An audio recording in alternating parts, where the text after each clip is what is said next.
Hey guys, what's up? Becker here, and in this video I'm going to be addressing the number one issue that people that get into SEO have and are not even aware of. Now the reason this issue exists is because when people are learning about SEO, they're only taught half of the equation to success online. This is obtaining traffic. Obtaining traffic is incredibly important. You can't do anything without traffic. However, traffic alone by itself, without the second part of the equation, is completely worthless. If you only understand how to get traffic, which is what we're taught in SEO, we're constantly taught rank higher, find new keywords, get more traffic to increase your income. That's wrong. It's pure BS. Okay? What you want to focus on is combining that part of the equation with the most important part of the equation, getting traffic to take action. If you can get traffic and you can get traffic to take action, you will make a ton of money online, a massive amount of money online. Because that's just the whole basic rule. No matter what type of marketing you do, you can get traffic to take action and you can get traffic, you win. So this, when it comes to SEO, is where site design comes into play. And these next two posts, I'm going to be focusing purely on site design. Today's post is going to be about designing your site for Google, which a lot of people focus way too much on, but it's an important topic. Before I get into this though, I want to stress two things. One, I break a ton of SEO rules. These whole SEO myths, I like to call them, content rules, basically all the stuff you see people swearing by. You got to have this, and this on your page. 90% of it is made up. Now, I realize a lot of people might be saying, well, Alex, that's not true. That's not true at all. However, point B, I'm going off pure results. If you see my results, I share them all the time. I ranked turkeyburgers.org for a 27K search in 14 days, fourth in Google. And then I ranked my latest website, I'm not sharing the keyword, but I ranked it for 10K searches a month in 24 hours. These are results I get, and these sites haven't moved. On top of that, I have not been penalized in over a year for my site's designs. So, if you guys are interested in results like that, listen up. Might go against some things you believe in, and if some stuff is working for you, that's awesome. More power to you. I'm glad you're having success. This is just what I do.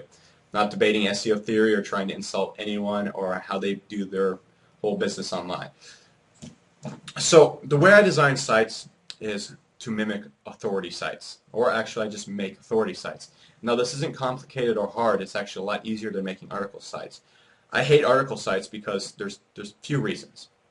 One, they make absolutely no sense. There's no reason why people need to be making blogs or article sites about garden hoses, heartworm symptoms for dogs, a keyword I found last post, but and just all sorts of stuff out there, like how to groom your dog. You don't need to be making blogs or article sites about that. That makes no sense to Google's users, and if it doesn't make sense to users and they're not satisfied with sites like that, and frankly I'm sure all of you have gone to sites like this and you don't read them.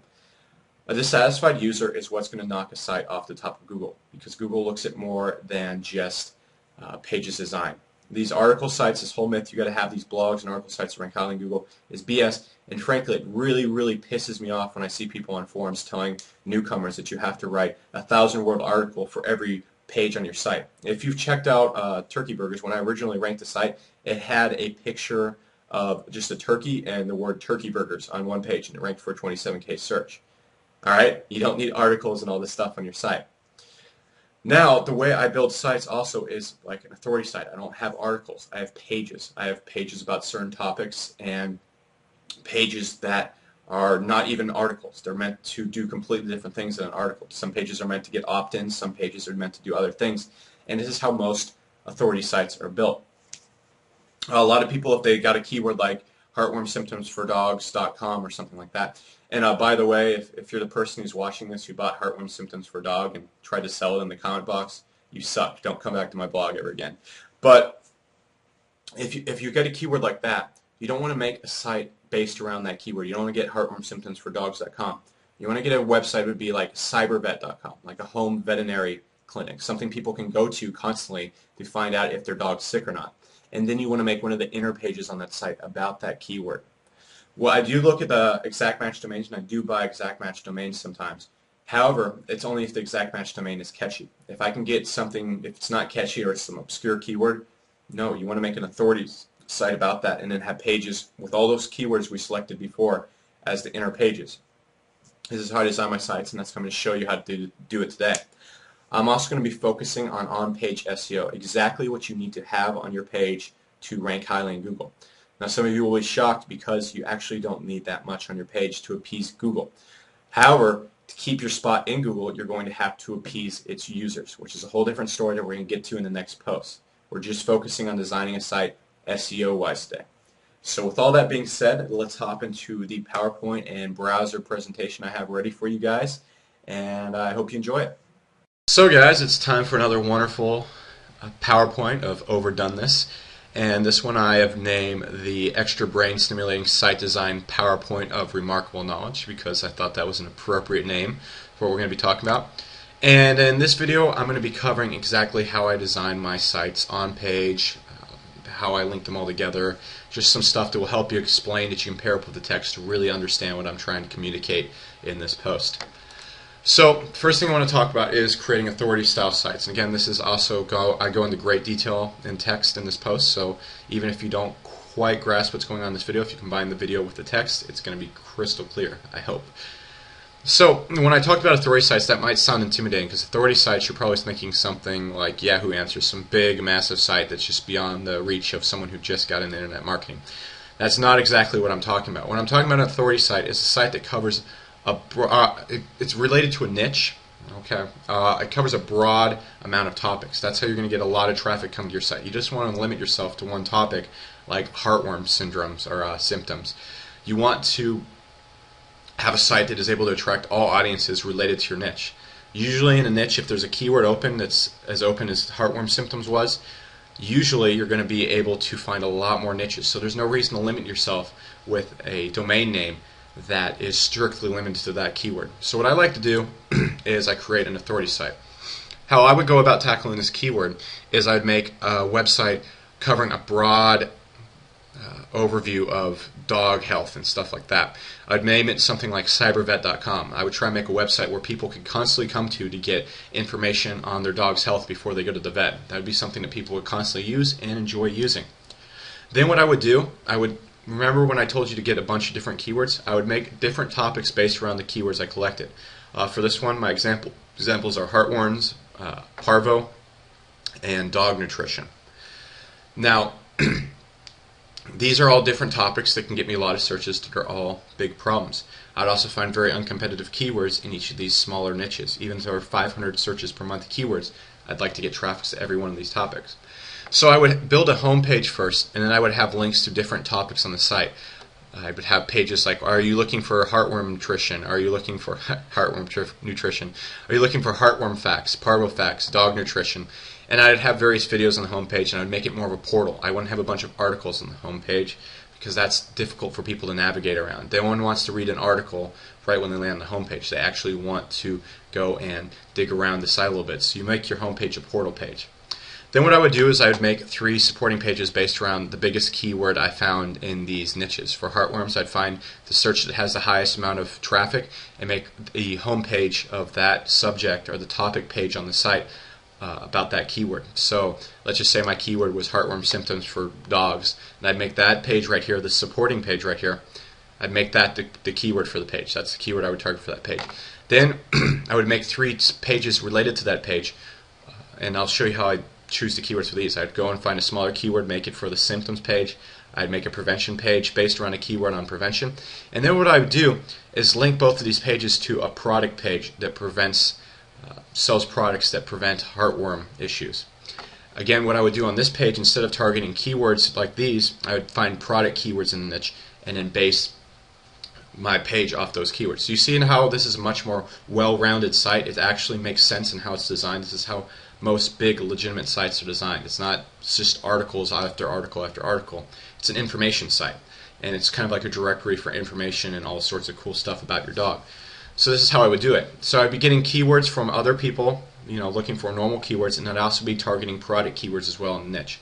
Again, I would do the same thing on each of these pages. I'd use those 10 keywords I told you to find and make, keyword page, keyword page, keyword page, linking to more keywords related to that niche. So if my niche was parvo, I would link to it from cybervet.com, make a page about parvo on the site, and then link to these pages.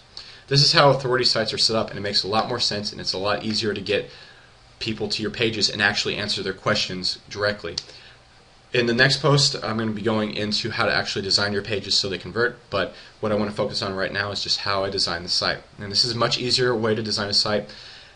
It just makes a lot more sense. So let's jump to the next page. OnPage SEO. These are the things that I find are very important to have on your page when you're doing the SEO for a page. Now, the first thing you want to have is the page's keyword in header font. The second thing you want to have is the page's keyword in bold somewhere on the page. Thirdly, you want to have a picture, preferably too, with the alternate text set to your keyword. Related YouTube video, I think this helps. Google owns YouTube, so there's no way they don't favor sites that actually have stuff from their own sites on there. And that's just a hunch. Don't quote me on that or say this is a fact that Alex Becker made up. And then links to other pages on your site. And you can see the way I did links in this previous page is linking these three pages together and then doing the same thing right here. Both these pages link to the products. So if I was having a funnel on my site, they land on cybervet.com or Heartworms, Parvo, or Dog Nutrition. These are pages are much more likely for them to land on. They land on here and they go to these pages and get brought to the product page. That's how the funnel of the site would work. So let me pull up one of my sites real quick to show you what I mean by this on-page SEO. Alright, so we're looking at one of my pages on howtodrawahorse.net, and this page is targeting the keyword how to draw a horse head. Now what's going on here is exactly what I just showed you. First thing, we're going to scroll down right here. You can see my keyword right here and header font right here. Okay, and then you go up right here, we have a picture. The alternate text is all how to draw a horse head. Same with this picture right here. Very, very simple stuff. This is how you can have a page that is well optimized. This page does very well, or pages like it on this site. I'm not checking the ranking for this one page, but many pages on this site just rank naturally for all sorts of searches related to the page they're optimized for. Then if we go on here and look at the page, we're going to go down here, and you're going to want to get a tool called SEO Yoast. Alright, it's just a simple tool right here, and it's really easy. It even shows you how it's going to show up in Google. You're going to set your focus keyword to how to draw a horse head, or your keyword. You're going to set the SEO title to your keyword. I usually like to add something else in there, like easily or something that doesn't really affect the rankings. And in the description, I would like to get the keyword in there again, how to draw a horse head. Very, very simple. As you can see, I've done this type of design for every page on this site. Very, very simple. And this site does very well in Google. It's about 200 visitors a day. And as you can see, it ranks very highly, and it doesn't have long articles on the page. The home page is set up like a directory almost. Right here, click the horse you want to draw, 3 simple choices. Person comes here, clicks this, you get the information they're looking for, satisfied user, and boom, it just keeps directing them to the sales page on the site. Now, every page in the site is based around a keyword, and that's how you want to build the site, and this is how you want to do the on-page SEO. So just to recover that real quick, you want to have your keyword in header font, your keyword in bold, you want to have the alternate text for the pictures on your page to be the keyword, which is how to draw a horse. Every picture on this page has that alternate text. YouTube videos help. Made a quick little YouTube video right there. And if you scroll down, you know, it's just all right here. All right here. Very, very simple stuff. Again, we're just going to look at the SEO Yoast tool real quick, just to strike that in one more time. Focus keyword, how to draw a horse. SEO title, how to draw a horse. Keyword in the description. This is all you really need to do for on-page SEO. This is exactly what I do for my offline clients that I do SEO for in their business. It has a huge effect on their ranking. I know a lot of people believe you have to have a ton of text and articles on your page to rank highly and quickly, and I rank quickly without that, and I rank highly without that, and I keep my rankings. It's just some on-page SEO tips that I use and are based on factual results that I have gotten. Alright, now we're back in the PowerPoint. I want to talk about how to keep your rank. And this is explained a lot better in text, so I'm just going to briefly touch on this in the video. It's on the lower page of, lower part of this post. However, one thing I want to stress is that I've never seen a useful page that people actually enjoy using get knocked off the top of Google. It's very simple to answer people's questions if you avoid the whole article and blog route, because sometimes an article is not the best way to answer someone's questions. Sometimes just a step-by-step short page is the best way to answer a question. Sometimes just a list of things they need to know is the best way to answer a question. Sometimes a video linking to another video linking to another video is a great way to answer a question.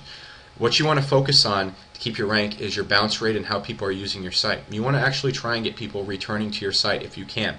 I realize every niche this isn't possible, and some sites are just kind of one hit and quit type sites.